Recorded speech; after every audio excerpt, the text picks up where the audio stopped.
Assalamualaikum warahmatullahi wabarakatuh. Perkenalkan saya Wahyunidi Pramutia. Di sini akan menyampaikan video simulasi mengenai materi gerak benda pada bidang datar licin menggunakan aplikasi Scratch. Di sini saya menggunakan variabel x0, y0, v0, t, f, m, dan a.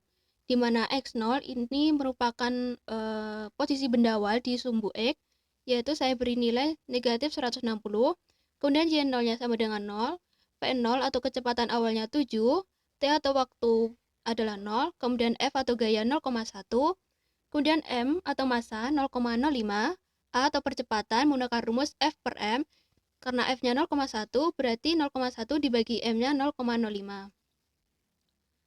Kemudian benda ini saya atur untuk awalnya itu pergi ke x0, kemudian y-nya sama dengan 0.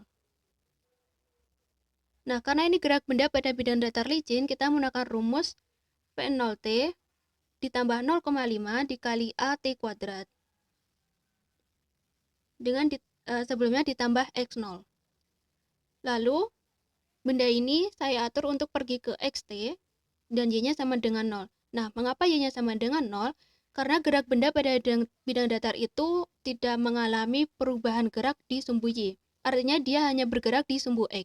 Maka percepatan benda di sumbu y sama dengan 0. Kemudian, yang saya ubah adalah t-nya sebesar 0,2. Hasilnya kita lihat.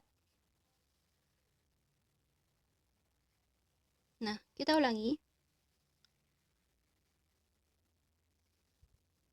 Bisa dilihat di ini titik-titiknya pada awal beruang di titik awal itu titik-titiknya rapat, kemudian saat sudah di akhir perjalanan maka titik-titiknya itu semakin renggang.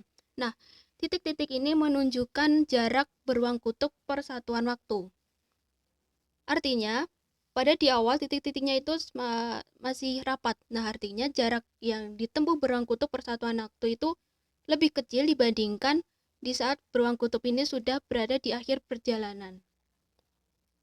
Maka, kecepatan benda ketika melalui bidang datar licin itu semakin ke kanan maka semakin cepat. Mengapa semakin cepat? Karena apabila jaraknya semakin jauh, kemudian waktunya itu sama, berarti beruang ini tersebut melakukan kecepatan yang lebih besar.